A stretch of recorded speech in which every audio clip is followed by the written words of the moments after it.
ఏవండి ఏవండి మిమ్మల్నేనండి. విన్నారా ఈ దారుణం?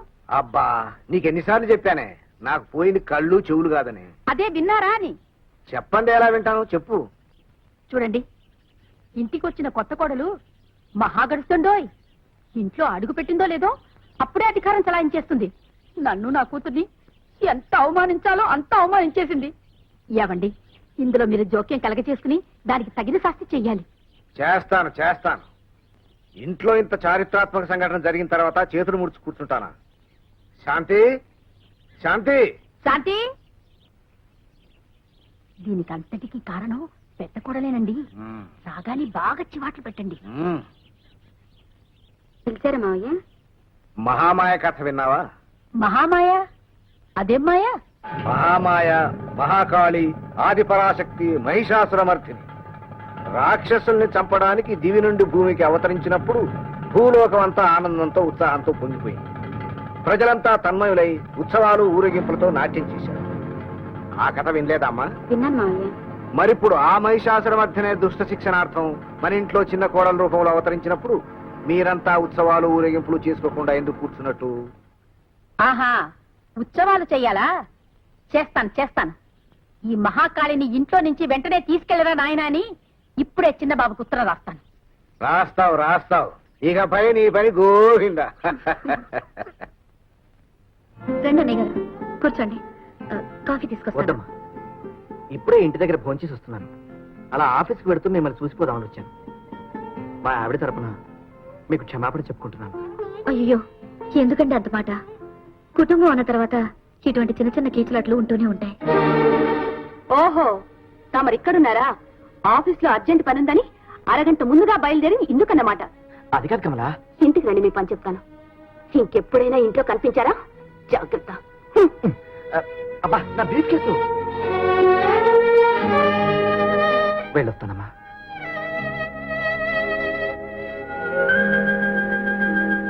అబ్బా, ఏమైందే? పటాంగిల్లో రాయి వచ్చింది. మావయ్య, ఏమిటమ్మా? మీ కాళ్ళు నొప్పులట్టుగా అక్కయ్య చెప్పింది. లేచి అక్కడ పడుకుంటారా? కాళ్ళు పడతాను. అంత నాటకం. నా కాళ్ళకేం తొందర వచ్చిందిలే. ముందు మీ అత్తయ్య చెక్కులు నొక్కమ్మా. నా చిక్కులకేమొచ్చింది? రోజంతా రెస్ట్ లేకుండా ఎవరో ఒకరిని తిడుతూ ఉంటాగా, చెక్కిళ్ళు నొక్కిబుట్టుంటాయి.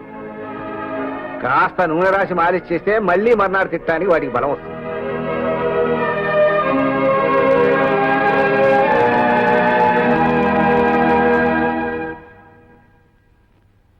ఆ తర్వాత వేడి వేడి పాలల్లో 1/2 కిలో ఉప్పు వేసి కలిపించాను. పాప కళ్ళు మూసుకుని ప్రాణాలు బిగపట్టుకుని గటగట తాగేశారు. అల్లరి పిల్ల, మరి పెళ్ళిందుకంత హడావుడిగా తీసుకున్నారు? అదో పెద్ద కథ. మా మంగళ కూడా. మా మావయ్య ఊర్లో లేని సమయం చూసి నన్ను ఒక ముసలాడికిచ్చి పెళ్లి చేయాలని చూసింది.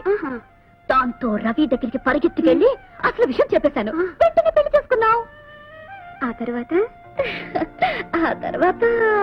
ఏంటి? హనీమూన్.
శాంతి, శాంతి, ఏం కావాలద్దయా? నాకు చెప్పండి, నేను చేస్తాను. ఆవిడ గారు ఎక్కడా? అదిగో మహారాణి గారు దిగొస్తున్నారు. ఇంతసేపు ఏం చేస్తున్నావు? రేఖ గది ఊడ్చేస్తున్నాను అత్తయ్య. మహా ఉద్ధరించావురే. ఇంత పొద్దెక్కేదాకా ఏం చేస్తున్నట్టు? కొత్త కోడలతో కూర్చుని ముచ్చట్లాడుతున్నావా? ఏ ఆవిడ వంక చూస్తున్నావు? ఆవిడంటే నాకు భయం అనుకున్నావా? రాత్రంతా బాబుకు ఒకటే జ్వరం, తెల్లవారులు మేల్కొనున్నాను. అందువల్ల లేవడం కాస్త ఆలస్యమైంది. ఇదిగో ఇటువంటి కుంటి సాకులని నాకు చెప్పొద్దు. ఇంత పొద్దెక్కింది, వంటింట్లో ఇంకా స్టవ్ వెలగలేదు, ఎవరికీ కాఫీ ఇవ్వలేదు. అత్తయ్య మీరు వెళ్ళి గదిలో కూర్చోండి, 5 నిమిషాల కాఫీ తీసుకొస్తాను. అదేదో త్వరగా తగలేడు. ఆ తర్వాత ఆఫీసుకి వెళ్లే వాళ్ళకి వంట చెయ్యాలి. అక్క, ఆ చీపురు లేవు, నేను ఊడిస్తాను. నువ్వు వెళ్ళి స్టవ్ వెలిగించు. వద్దులేమ్మా, నేను చేస్తానుగా. నువ్వు వెళ్ళి బాబు దగ్గర కూర్చో. ఏమిటి ఇద్దరు ముచ్చట్లాడుతున్నారు? అత్తగారని చీవాట్లు పెట్టినా ఎవరికీ బుద్ధి లేదు. మా ఆయనకి బెడ్ కాఫీ తాగంటే ఏమీ తోచదు. తెస్తాను రేఖ. త్వరగా. అమ్మా శాంతి, రాత్రి తిన్న కోడి కడుపులో అట్టాగే ఉండిపోయి కొక్కరక్కో కొక్కరక్కో అని కూతలు పెడుతోంది. నీ చేత్తో కాస్త మిరియాల కషాయం పెట్టించావంటే ఒక్క గ్లాస్ దట్టించి దానికి బుద్ధి చెప్తా. అలాగే బాబాయ్. ఆ. రాత్రి నుంచి కడుపులో ఒకటే నొప్పి. దానికి లంకనం పరమౌషధం. చాలా బాగా చెప్పావు. ఏమిటి లంకణమా? అమ్మో, మన వల్ల కాదు. గాలి పీల్చకుండా ఉంటా గానీ తినకుండా మాత్రం ఉండలేను.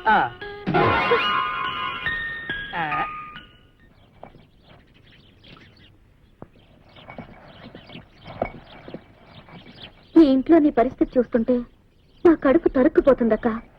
నీ మంచితనాన్ని అవకాశంగా తీసుకుని అందరూ నిన్నొక పని మనిషి కంటే హీనంగా చూస్తున్నారు. అక్క, నువ్వు అందరిలాంటి మనిషివే. అందరిలాగే నీకు ఏవేవో కోరికలుంటాయి. లేదమ్మా, ఏనాడు ఈ ఇంటి కోడలిగా వచ్చానో ఆనాడే నా కోరికలన్నిటికీ తిలోదకాలు ఇచ్చేశాను. ఇక అలా జరగడానికి వీల్లేదక్క. నువ్వు అలాగే చూస్తూ ఉండు. వీళ్ళందరి ఆట కట్టిస్తాను, మన అత్తగారి నోరు మూయిస్తాను. శాంతి, శాంతి, ఎక్కడ చచ్చావే? చస్తే ఇంకేం వస్తుందిలే. బిరూరుకోండి. శాంతి, ఏమిటత్తయ్యా? నేను పిలిచింది నిన్ను కాదు, పెద్ద కోడల్ని. బాబుకి జ్వరం తగ్గలేదు, అందుకని దగ్గర కూర్చుంది. వంట పని వదిలేసి కొడుకు దగ్గర కూర్చుందా? వంట పని నేను చేస్తున్నానత్తయ్య. ఇప్పుడే స్టవ్ వెలిగించాను. ఈ కూరగాయలు కొంచెం కోసి పెడతారా? కూరగాయలు కోయడం కూడా మీ మేనమామ నేర్పలేదా? వెళ్ళి శాంతిని అడుగు, కోసి పెడుతుంది. మీరు ఊరికే కూర్చుంటే ఒళ్ళు పెరిగిపోతుంది. తరగండి. ఏమిటి, నేను కూరగాయలు తరగరా? ఏమండి విన్నారా? మీ చిన్న కోడలు గడుస్తారా? ఇందులో తప్పే ఉందత్తయ్య. ఇంటి కోడలు కష్టపడి పనిచేస్తుంటే మీరు తాపీగా తిని కూర్చుంటారా? ఈ సంసారం మాది మాత్రమే కాదు, మీది కూడా. అయితే అత్తయ్య, రోజంతా మీ నోటికే గాని ఒంటికి బొత్తిగా పని లేకుండా పోయింది. ఇలా అయితే కొవ్వు పెరిగి బ్లడ్ ప్రెషర్ ఎక్కువయ్యి హార్ట్ అటాక్ వస్తుంది. విన్నారా? విన్నారా? విన్నానే. కోడలు చెప్పేదంతా నీ మంచి కోసమే. నువ్వు ఒళ్ళు వంచి పని చేస్తుంటే కళ్ళారా చూసే అదృష్టం నాకు లేకుండా చేశాడు ఆ భగవంతుడు.